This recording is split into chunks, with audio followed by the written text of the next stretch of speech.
Olá, começa agora mais um programa Destaques. E segundo o IBGE, o Brasil possui 100 milhões de pessoas com alguma patologia que pode ser tratável com produtos de cannabis. Em busca desse tipo de tratamento, muitos pacientes estão buscando autorizações para importação de produtos à base de cannabis pela Anvisa, o que resultou em um salto de 93% em 2023 em relação a 2022. Sobre esse assunto, eu conversei com André Robles, CEO da startup CanaCare.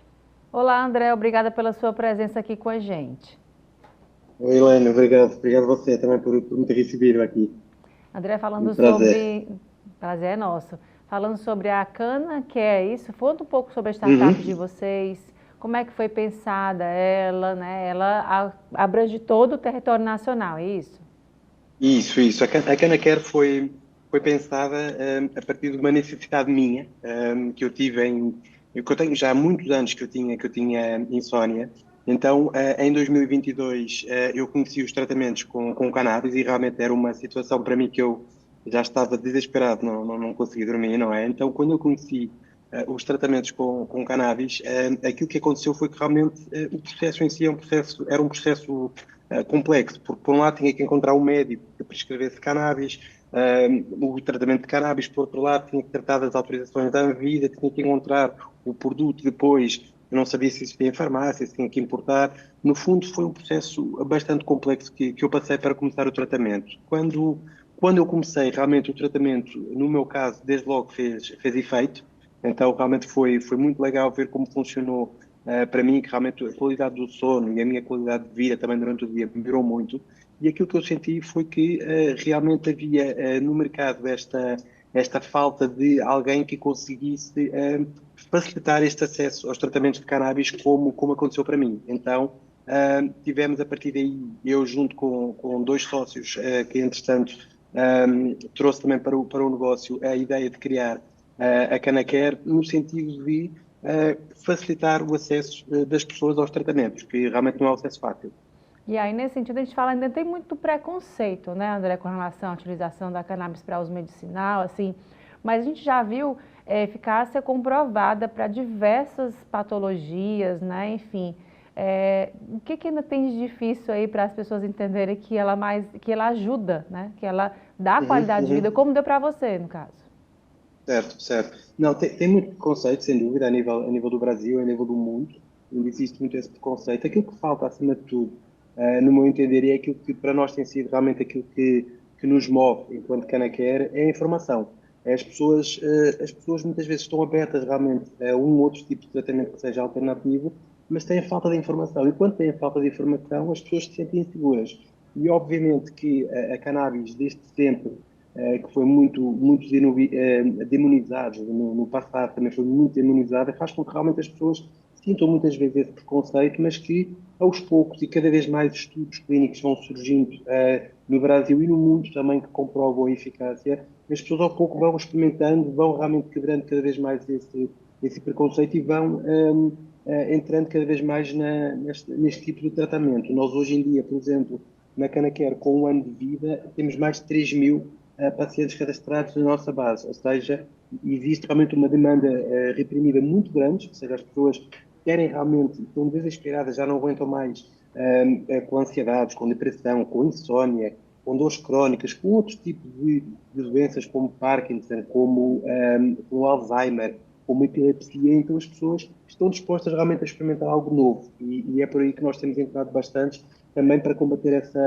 esse preconceito com este tipo de informação dos benefícios que os tratamentos podem trazer. André, para quem está entender um pouquinho, vocês criaram essa startup, é uma plataforma para você entrar, acessar, a partir do momento que você acessa, né? Quais são os serviços disponibilizados? É uma plataforma 100% online, onde as pessoas acessam, as pessoas entram e nós tratamos de todo o processo, desde a primeira parte do processo é realmente a parte da informação, é explicar às pessoas quais são os benefícios, perguntar à pessoa qual é que é o objetivo da pessoa também, se tem ansiedade, se tem insónia, se tem alguma dor crónica, e depois a partir daí explicamos esses benefícios. E depois a nossa ideia é tentar então facilitar esse acesso com o agendamento das consultas médicas. Nós temos um pool de médicos, de 13 médicos neste momento, parceiros, que trabalham connosco aqui na Canacare e que fazem estas consultas para entender melhor qual o tipo de tratamento que melhor se adequa para a pessoa, e todas as consultas são online.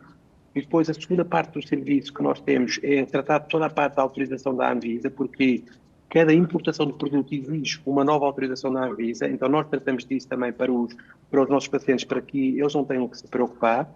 Depois, em terceiro lugar, é a importação do produto, ou seja, nós temos produtos que vêm dos Estados Unidos, que vêm do Paraguai, que vêm do Uruguai, que vêm de outras partes do mundo também, exatamente para depois enviar para casa das pessoas. E, por último lugar, um serviço que lançámos agora também no último trimestre do ano passado, de 2023, que é o serviço de cuidado continuado. No fundo, é um serviço onde nós tentamos, de uma forma proativa, falar com os nossos pacientes para saber como é que eles têm sentido, como é que o tratamento tem se ajustado, se é necessário realmente algum ajuste nesse tratamento. Então, nós temos um time de enfermeiros que entra em contato de forma proativa para, no fundo, ajudar o paciente também nesta jornada, porque nós não nos podemos esquecer que estamos falando também de uma forma de tratamento de saúde que é uma forma inovadora. Então, as pessoas gostam realmente de se sentir acompanhadas e nós queremos acompanhar o paciente nesta jornada.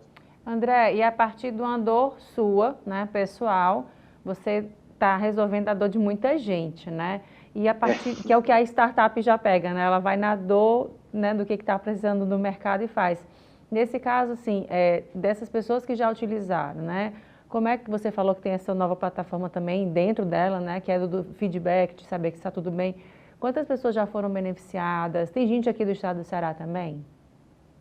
Tem gente do estado do Ceará, sim, nós temos todo o Brasil, nós atendemos para todo o Brasil e eu posso dizer que entre 5 a 10% dos nossos pacientes são do Ceará. E então aquilo que nós fazemos realmente é, dos mais de 3.000 pacientes que nós temos cadastrados, nós neste momento temos 500 que estão nesta nossa unidade do cuidado continuado, que são pacientes que estão sendo seguidos de forma proativa, que nós nos preocupamos realmente em seguir para entender como é que estão se sentindo, porque o tratamento não funciona igual para todo mundo. Então, há pessoas que realmente reagem de uma forma, há outras que têm que ter algum tipo de ajuste. E depois, muitos pacientes também têm dúvidas, a dizer, olha, o início do tratamento com o cannabis trouxe aqui algum tipo de aumento de apetite, por exemplo, o que é que eu posso fazer em relação a isso? Então, nós tentamos sempre ajudar nesse tipo de tratamento, mas temos entre 5 a 10% já dos nossos pacientes são no Ceará, que é um estado muito, muito querido realmente para nós também. A gente tem aí a questão também da utilização para pessoas autistas, né, com as comorbidades, né, já certificado também, já comprovado o quão benefício é. Com relação a isso, né, os pais também procuram vocês para os seus filhos, no caso, né? Como é que tem sido essa busca para as pessoas autistas? É impressionante a forma como realmente nós somos abordados. Os pais nos procuram quando tem realmente um filho que tem o espectro autista, e os pais, quando nos procuram, eles, a maioria das vezes, eu não vou dizer que estão desesperados, porque é uma palavra forte, mas eles nos veem como o último recurso para conseguir realmente ajudar os filhos a ter uma vida que seja normal, pelo menos que seja mais normal e que realmente eles consigam vencer alguns desses problemas que têm vindo do espectro autista. Então, os pais nos procuram, querem meter muita informação, porque nós não nos podemos esquecer que estamos falando do bem, entre aspas, mais precioso que tem, que são os filhos, não é? Então tem muita informação, tem muita esta necessidade de informação, e esses pais que nos procuram ou já vêm recomendados por algum médico, que realmente acompanha já o filho, que acompanha também, obviamente, os pais, no sentido de entender como é que o filho está, e chegam e realmente já vêm com o médico, e nós aí damos apenas um apoio na área de tentar ajustar o tratamento para o seu filho, ou então são pais que nos procuram, e nós temos alguns especialistas também que nos ajudam nessa área, onde nós depois agendamos a consulta e depois eles têm essa consulta com o filho para iniciar o tratamento. Nesses casos, esta área do cuidado continuado é mais importante ainda, porque a insegurança dos pais é muito maior, como se trata dos filhos deles, eles querem realmente o melhor e querem que tudo funcione. Então nós temos um cuidado, eu posso dizer que quase temos um cuidado extra neste sentido. Temos outro caso também, onde não são os pais, mas sim os filhos, que tentam ajudar os pais que têm o Parkinson ou o Alzheimer ou algum tipo realmente de doença que eles queiram também tentar melhorar a qualidade de vida dos próprios pais. E então muitas vezes temos também não só os pais que nos procuram, mas também filhos que procuram para os pais noutro tipo de doença. Então acaba por ser para nós muito interessante observar realmente o perfil dos pacientes que nós temos e as necessidades que eles vão tendo também. E aí, nesse caso, se eu não me engano, não é produzido aqui no Brasil, né? Tem que ser importado, é isso? Isso, 100% importado. E dem- Todos os nossos produtos são importados e autorizados pela Anvisa a importação também. Isso. E aí, nesse caso, demora quanto tempo mais ou menos? Assim, é algo que é mais rápido, é mais agilizado, demora um tempinho? Então, a questão do tempo, normalmente, nós colocamos sempre para os nossos pacientes que o máximo que nós podemos demorar para chegar são 30 dias, 30 dias corridos para o produto chegar na casa dos pacientes. O que nós fizemos, entretanto, agora foi, nós criámos a Canacare USA, que no fundo é uma empresa, é um hub logístico que nós temos nos Estados Unidos, exatamente com o objetivo de ser muito mais rápido em termos de entrega, porque aí nós já não vamos depender dos fabricantes que existem no mundo para nos entregar os produtos cada vez que nós temos alguma venda, mas já temos tudo no nosso armazém e de uma forma muito mais rápida eu acho que conseguimos reduzir para cerca de metade em termos de tempo, além de conseguimos também ter um custo muito melhor do que aquele que seria se nós não tivéssemos a nossa operação nos Estados Unidos. Daí esta questão realmente da importância da nossa operação nos Estados Unidos para que os nossos pacientes consigam, de uma forma mais rápida, ter acesso ao tratamento. Tá, joia, André. E para quem está assistindo essa entrevista, ficou interessado, quer saber mais informações, como é que faz para acessar e procurar mais informações, que a gente está aqui justamente para informar cada vez melhor. Exatamente. É muito simples, é só acessar o site que é o canacare, com 2ns.com.br, e no próprio site tem muita informação para as pessoas entenderem mais, e tem também o nosso serviço de acolhimento, onde tem um botão na parte inferior direita do site de acolhimento ao paciente, e as pessoas podem tirar todas as dúvidas, vão falar com pessoas do nosso acolhimento, vão falar até com o nosso enfermeiro, no caso de ser necessário, para esclarecerem todas as suas dúvidas. Por isso é muito simples, está apenas à distância de um clique no mouse.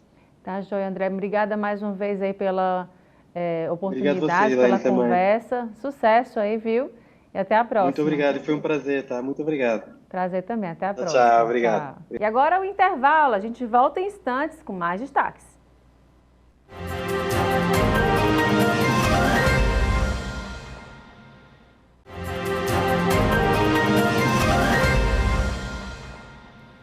E você sabe o que é espasmo hemifacial? Sabia que a toxina botulínica pode ajudar na qualidade de vida de quem tem esse tipo de contração muscular? Sobre esse assunto e muito mais, eu conversei com a neurologista Bruna Ciarlin. Acompanhe.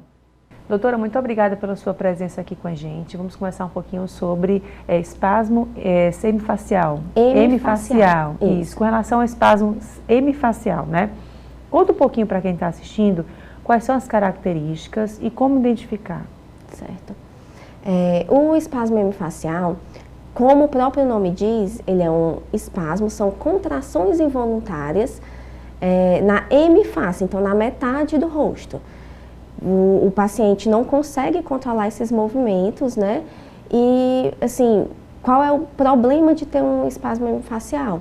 É que ele pode ficar tendo essas contrações involuntárias e atrapalhar no seu dia a dia. Por exemplo, fecha o olho, pode atrapalhar a visão, então dificulta para ler, né, para dirigir. Para comer também? Para comer, sim, porque ele pega a metade do rosto inteira. Então, começa no olho, mas depois ele tende a se alastrar para o canto da boca e até pescoço.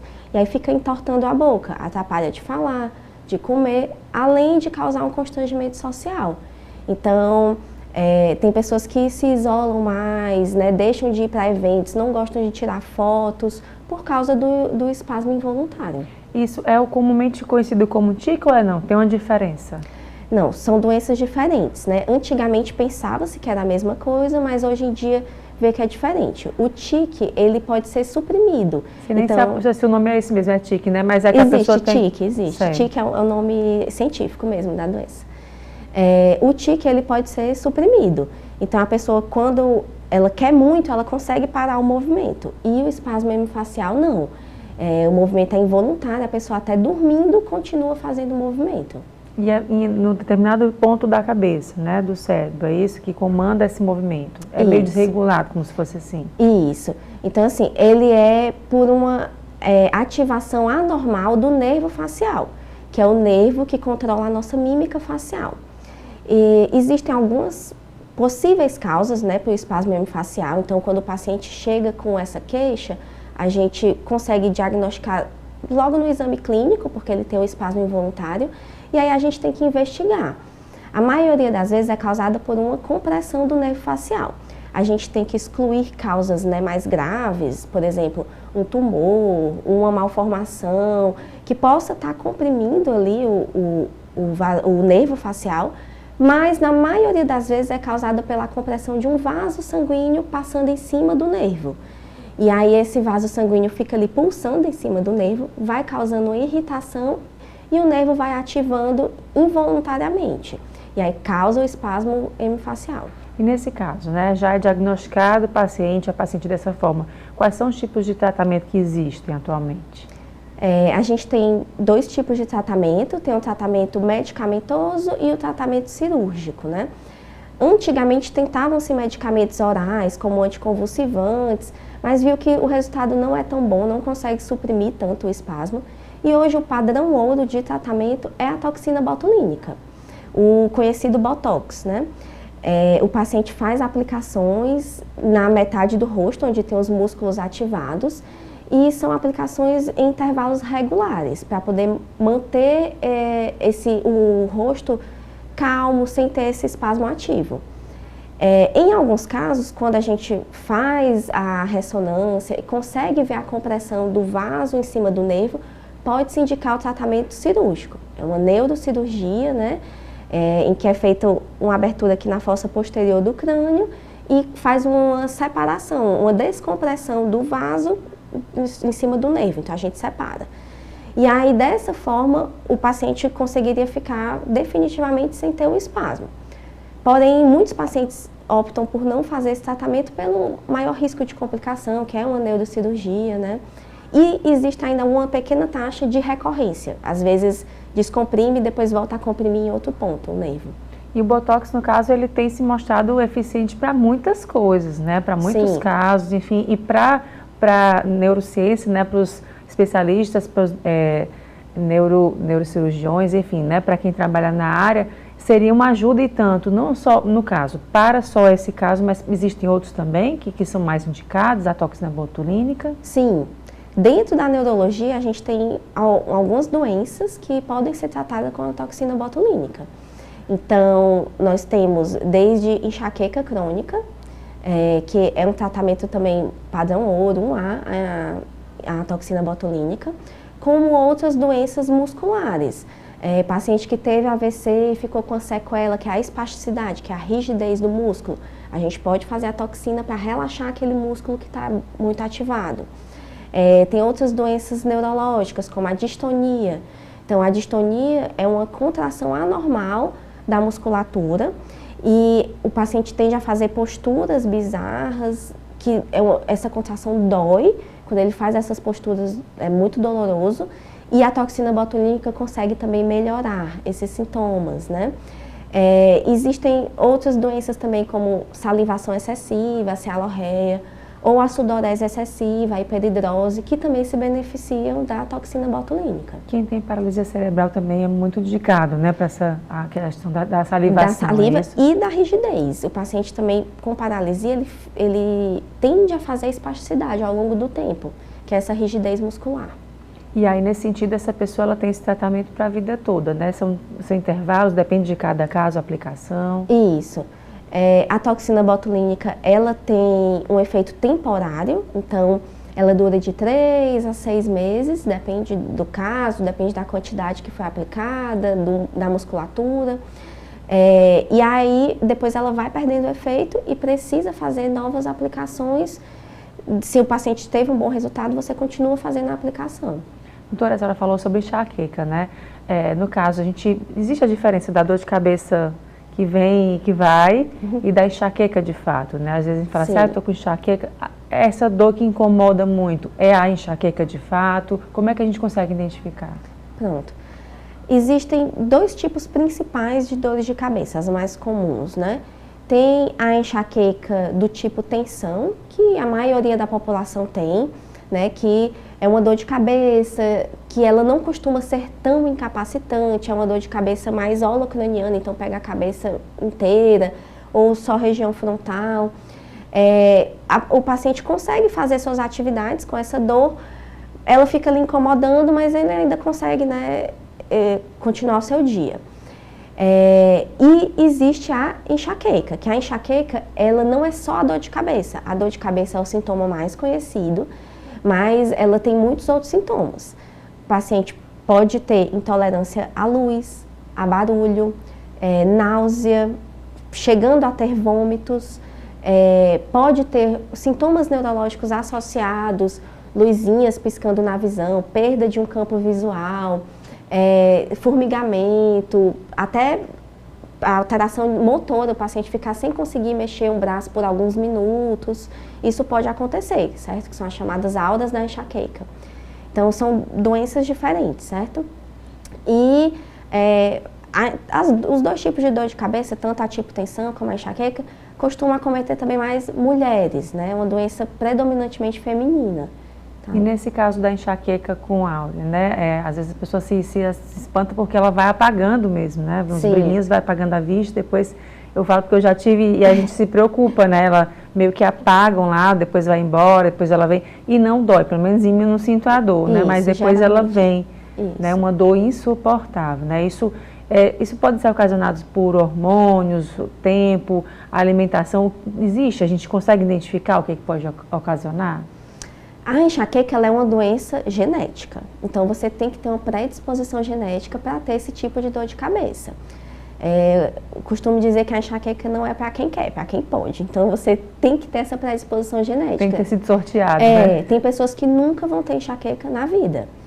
E a enxaqueca, como você tem essa predisposição genética, né? Existem algumas coisas que podem ser como se fossem gatilhos para piorar a dor. Por exemplo, a mulher no período perimenstrual pode ser um gatilho, uma privação alimentar, então ficar muito tempo sem se alimentar, ou privação de líquido, ou desidratação também pode ser um gatilho, privação de sono, então ficar sem dormir direito, um estresse muito intenso, então isso podem ser gatilhos, mas se a pessoa não tiver a predisposição genética, ela não vai ter a crise da enxaqueca, tá? Então assim, isso não é a causa, que antigamente pensava-se, né? Eu comi um chocolate, então fiquei, né? E tive a enxaqueca. Não é isso, não é a causa é genética. E nesse caso a gente falou dessas questões, né, do que pode piorar. E o que pode melhorar? Atividade física é importante também nesse sentido? Sim. O que a gente faz para tentar melhorar a enxaqueca? Existe a enxaqueca episódica, que foi o que você estava falando, né? Que ocorrem episódios de dores de cabeça espaçados, e tem a enxaqueca crônica, que ela começa a ficar mais frequente, né? Mais difícil de ser resolvida com um analgésico. E assim, quando a gente vai fazer o tratamento da enxaqueca, eu costumo dizer que a gente tem que organizar a casa. Como assim? Melhorar essa parte não medicamentosa, então são alterações comportamentais que você vai fazer. Tentar melhorar o sono, praticar atividade física, manter uma dieta balanceada, equilibrada, não ficar muito tempo sem se alimentar, se hidratar bem e manejo do estresse, né? A atividade física já ajuda no manejo do estresse, mas se precisar, uma terapia com psicólogo ou alguma atividade que você faça para reduzir o estresse do dia a dia, né? Doutora, e nunca se automedicar, né? Sempre procurar um especialista. Às vezes a gente diz, estou com dorzinha de cabeça, estou tendo várias vezes. É sempre bom, né? A gente bate aqui na tecla de procurar um neurologista, né? Uma pessoa específica que estudou e que sabe o que é que está acontecendo, né? É uma ajuda, a pessoa precisa ir atrás de uma pessoa que sabe, e não se constar com pessoas na internet, ou achar que porque a medicação do amigo deu certo, você vou tomar também. Tem que cuidar, né, doutora? Sim. E, assim, até para ter um diagnóstico, né? Às vezes você pensa que é uma enxaqueca, mas pode ser outro tipo de dor de cabeça primária, e pode ser também uma dor de cabeça secundária. Às vezes a gente tem que investigar. Será que essa pessoa tem um aneurisma? Tem algum outro motivo para estar tendo dor de cabeça? Então é importante procurar um neurologista. E depois que você é diagnosticado com a enxaqueca, fazer um tratamento correto, né? Tem pessoas que precisam usar medicamento contínuo, assim, todo dia, por algum período de tempo, meses, até um ano, para melhorar a enxaqueca, para ela ficar controlada, tá? Porque a enxaqueca não tem cura, ela é genética, mas a gente consegue controlar e fazer com que essa dor fique o mais rara possível, tá? Tá, Jó, doutora. E para quem quer saber mais sobre o seu trabalho, sobre como ele encontrar nas redes sociais, como é que faz para encontrar? Tem o meu Instagram, né, que é @doutora-Bruna-Ciarline, né? Lá tem algumas informações, tem o contato do consultório, tudo direitinho. E agora o intervalo, a gente volta em instantes com mais destaques.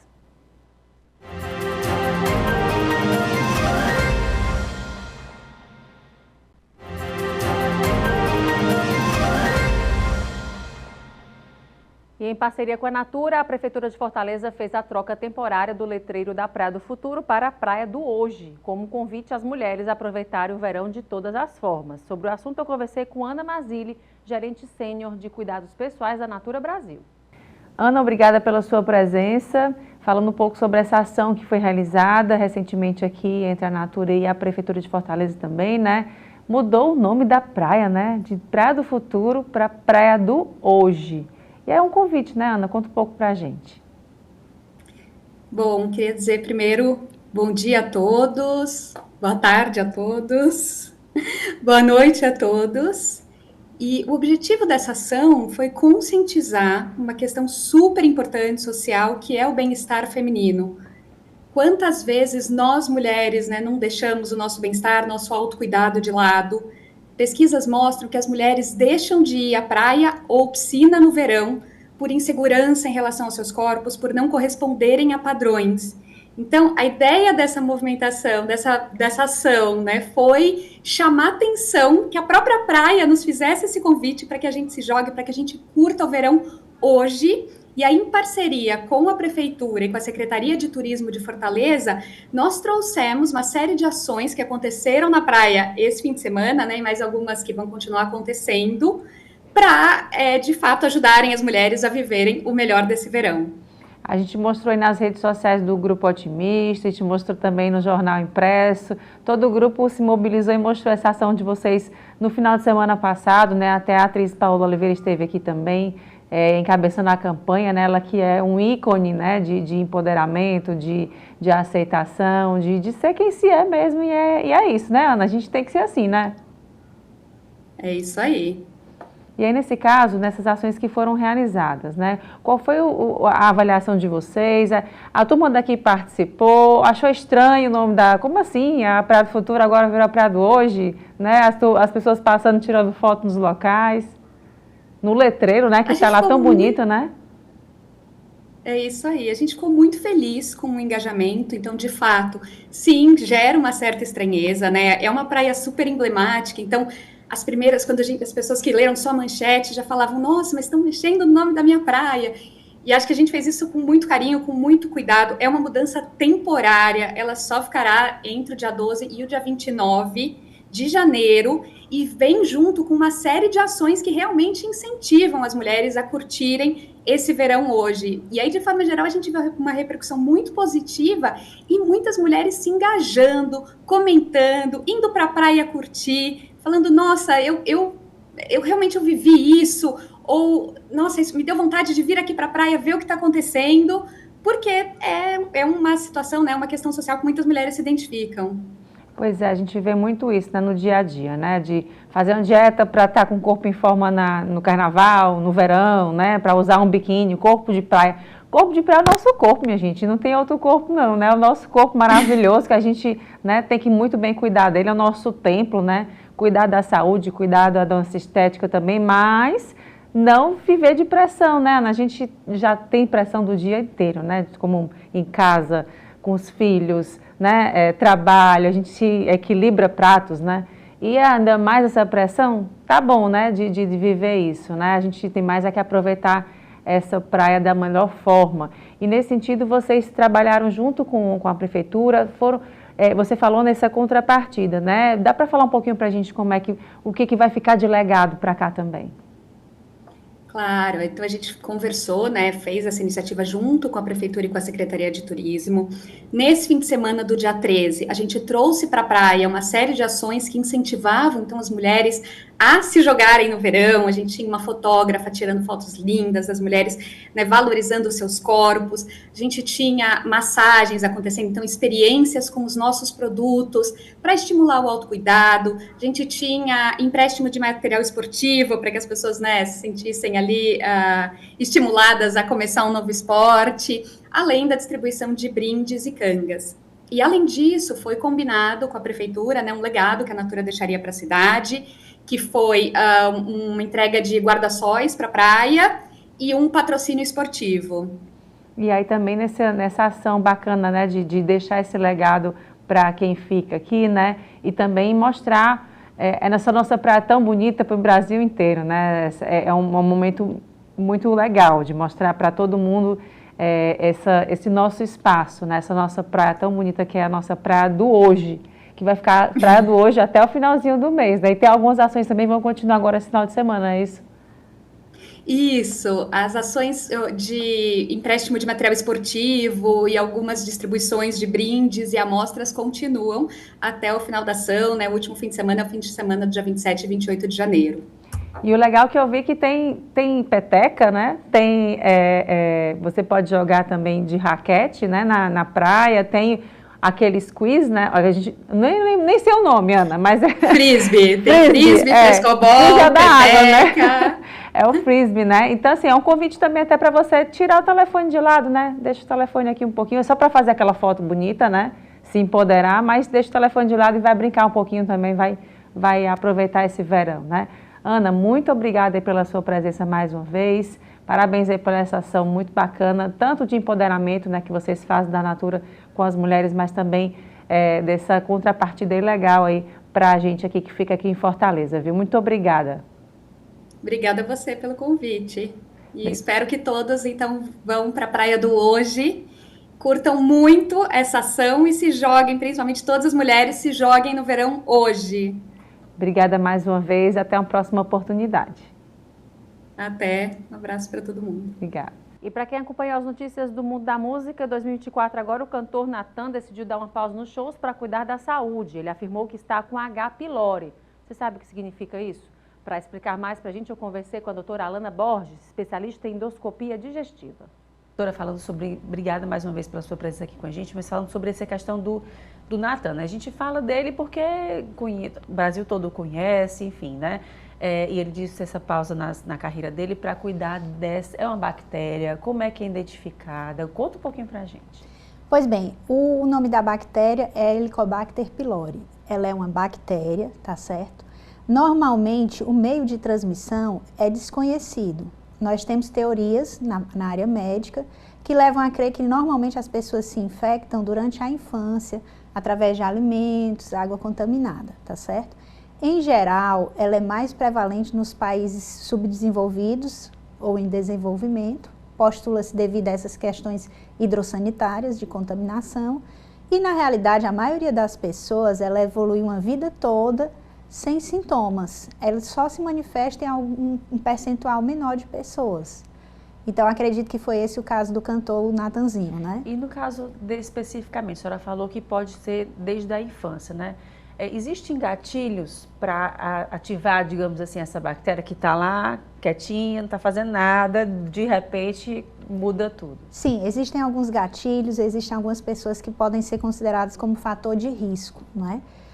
A questão familiar, pessoas que têm histórico familiar de doenças gástricas, gastrointestinais, histórico familiar de câncer, algumas pessoas que estão vivendo uso de medicações crônicas, tem algumas medicações que elas afetam o pH gástrico, diminuem o pH gástrico, e isso acaba facilitando a proliferação da bactéria, e aí ela se torna num número patogênico e começa a dar os sintomas, né? E também, a gente também tem um forte relacionamento com o uso de alguns medicamentos, como por exemplo os anti-inflamatórios, anticoagulantes, antiagregantes plaquetários, e também tem uma forte relação com o estresse. Quando a pessoa fica muito estressada, isso acaba fazendo uma alteração na flora, na microbiota do organismo todo e propicia o desenvolvimento dos sintomas da gastrite. E quais são esses sintomas? São os mesmos da gastrite? Como é que ela se apresenta? Isso, o Helicobacter pylori, ele pode dar gastrite, ele pode dar úlceras, que a úlcera já é um machucado mais profundo, né? É uma ferida, digamos assim, uma ferida profunda que causa alguns sintomas e sinais. O paciente que tem úlcera, ele pode ter perda de peso, ele pode ter o andor muito importante após as refeições, ele pode ter até sangramento, tá certo?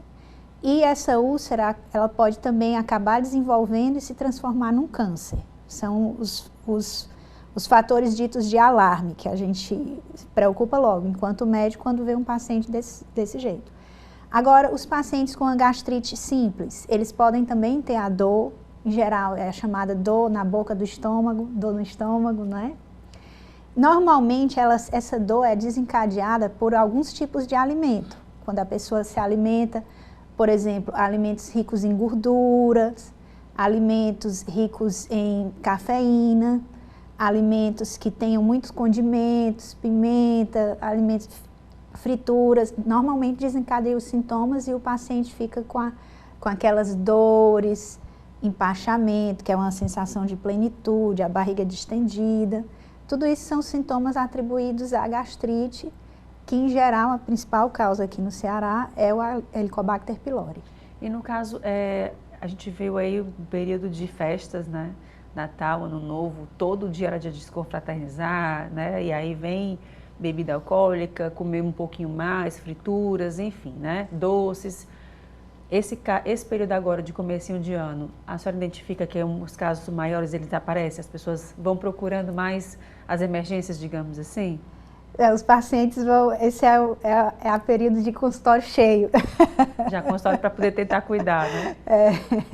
Porque realmente as pessoas cometem muitos excessos, aí começam a ficar sintomáticas, alguns que ficam assim muito preocupados, eles lotam as emergências, a gente tem os sintomas, às vezes também tem a época das viroses, que vai já começar, não é? E também, assim, a maioria deles toma como resolução a mudança do estilo de vida, fica preocupada, estabelece as metas e já começa a procurar o consultório pensando em ajuda e combater os sintomas, né? Doutora, bebida alcoólica, cigarro, alimentação desregrada, isso também contribui? Contribui muito, muito, muito.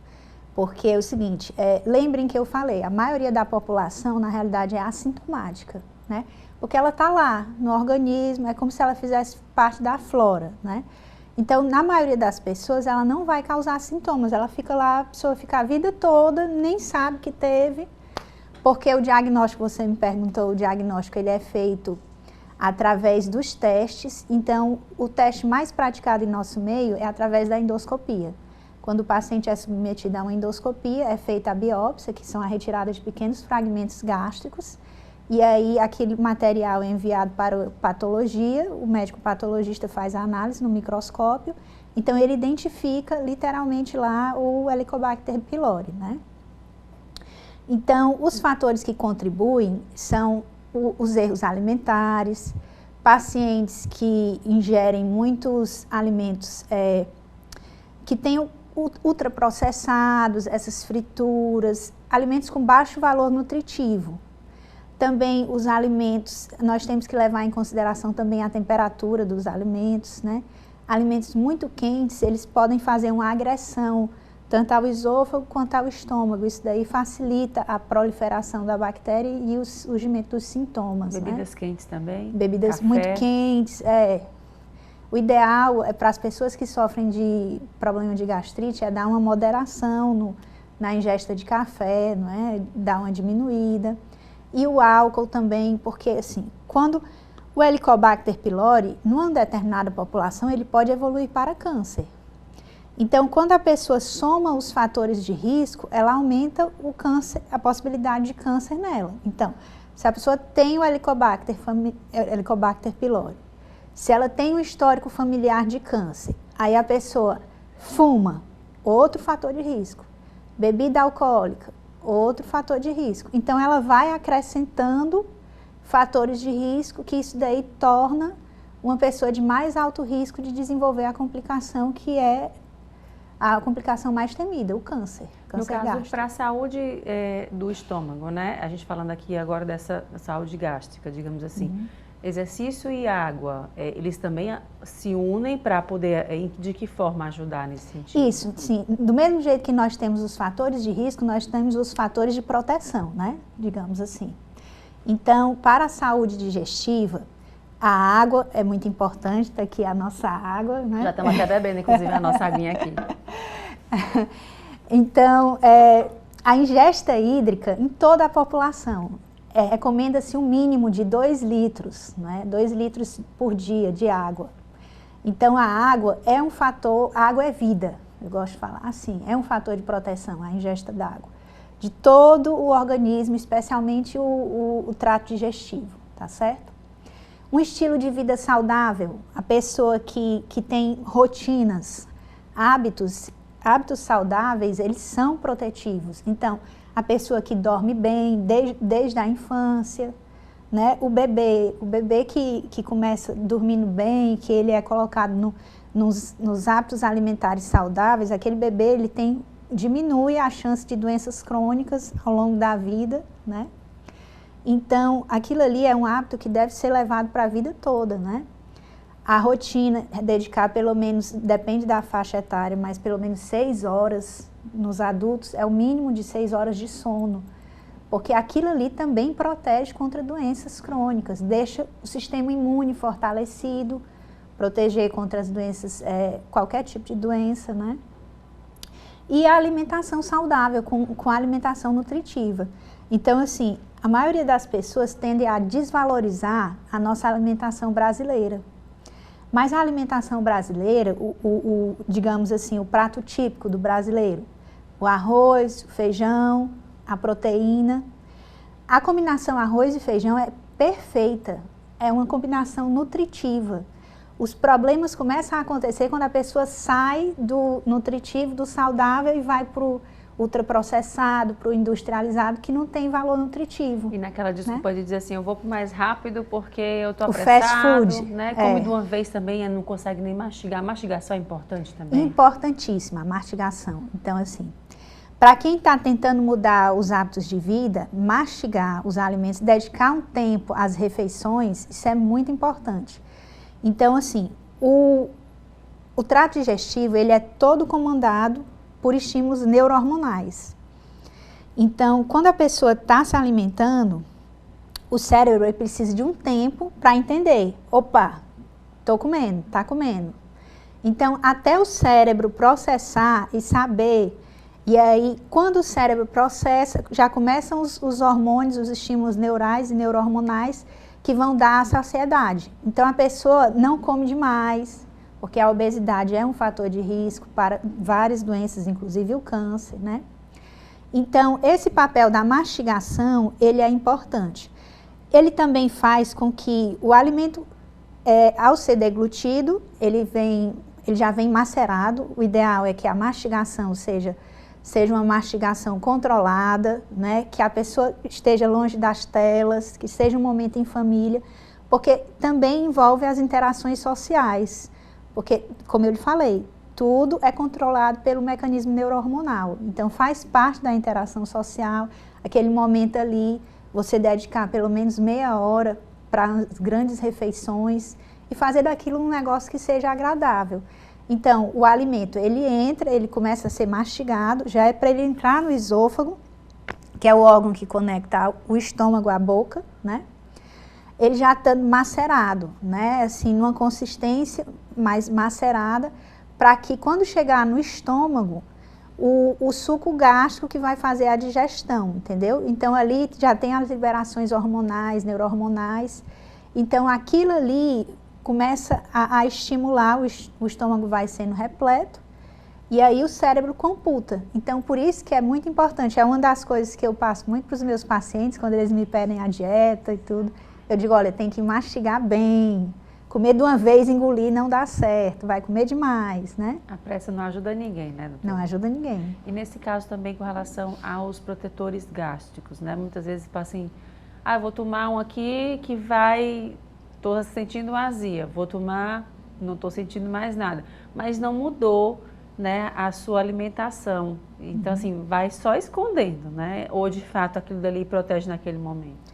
É porque é o seguinte, eu tenho o seguinte pensamento. Nós temos como tratar um problema, fazer assim, tratar um sintoma localizado. Agora, é muito mais efetivo você tratar o que está causando aquele problema. É como se se fizéssemos uma comparação. É melhor se uma árvore, pegou uma infestação e ela não está dando fruto, é melhor arrancar a raiz do que sair podando, não é? Podando os galhos. Então, o raciocínio é o mesmo. O protetor gástrico, o antiácido, qualquer classe de medicação, ele vai dar um alívio temporário. E ele vai resolver aquele problema ali temporariamente. Mas o que está causando o problema persiste. Então, a melhor estratégia é a gente partir por causador do problema, né? E até teve um estudo recente falando no caso específico do omeprazol, né? De o uso constante, as pessoas brasileiras se automedicam muito, né? Vai na farmácia, compra, estou sentindo, vizinho tomou, deu certo, vou tomar também, né? E aí, nesse sentido, existe mesmo esse estudo em relação à questão da demência, o uso prolongado, quais são os riscos que essas medicações, protetores gástricos, antiácidos, podem ocasionar a longo prazo? Existem os estudos, né? A maioria dos estudos relaciona o tempo, o longo tempo de uso, porque as pessoas, nós chamamos assim, a era do omeprazol, tornou-se banalizado, né? Então, as pessoas começaram a usar sem interrupção. Então, realmente foi demonstrado que existe o risco aumentado de demência, certo?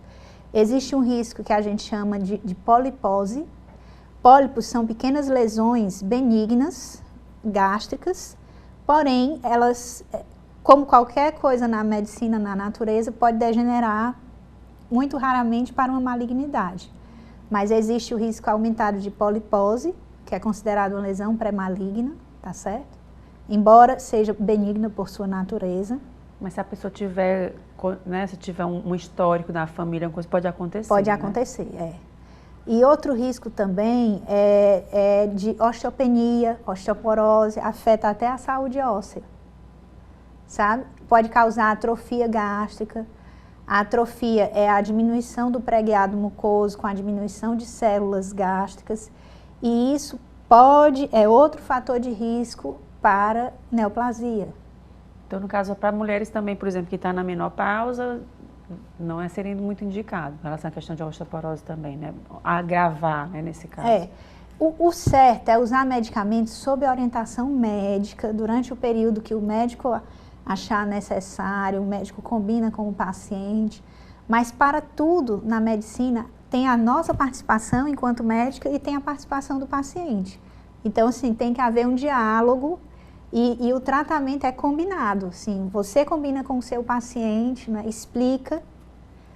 E no caso do tratamento para H. pylori, né, voltando um pouquinho ao começo, quais são esses tratamentos, assim, os mais indicados? É medicação, mudar o hábito de vida, o que é mais indicado? Se a pessoa assim, não, poxa, será que eu estou? Então eu fiz exame agora e apareceu que tem, o que eu vou dever fazer? Então, de posse do resultado do exame, é interessante marcar a consulta com o seu médico, o seu gastro, para discutir sobre isso, né? Nós temos opções de tratamento, são medicamentosas, passam pelos medicamentos, tá certo? Por um período determinado. E assim, a escolha do tipo de medicamento, qual vai ser o antibiótico, ela tem que ser direcionada para cada paciente. Cada paciente tem seu histórico. Nós temos que saber como é que está a questão de resistência bacteriana. Aqui no Brasil, aqui no Ceará, nós temos uma alta prevalência de resistência bacteriana. É devido ao uso indiscriminado de antibióticos. É muito comum a população vai na emergência, aí já diz, já comecei o antibiótico. E eles ainda têm a seguinte tendência, começa o antibiótico e faz 1, 2 dias e para. Não foi um efeito terapêutico e aquilo ali facilita a resistência bacteriana. Então, ele acabou de tirar um arsenal terapêutico que o médico tinha para aquela determinada doença. Então, isso daí acaba causando uma elevada resistência bacteriana aqui no nosso meio. Então, nós temos que levar em consideração tudo isso ao determinar qual vai ser o antibiótico, qual vai ser o tempo que aquele paciente vai fazer uso. Às vezes a gente até vai na emergência com algum sintoma gripal e já passa logo o antibiótico, né? Você fica assim, eu fico desconfiada. Poxa, mas não tive uma febrona alta, não tive um agravamento, já vai para o antibiótico? Eu sou meio assim, mas a gente sabe que na emergência às vezes aparece, né? De você tomar. E aí a pessoa acaba tomando, né? Então, sempre cuidar, né, doutora? Muito sempre obrigada. Cuidar. Obrigada mais uma vez pela sua presença. Até a próxima oportunidade. Eu que agradeço, é um prazer participar e esclarecer dúvidas para a população. Obrigada. E o Destaques fica por aqui. Obrigada pela sua companhia e até o próximo programa.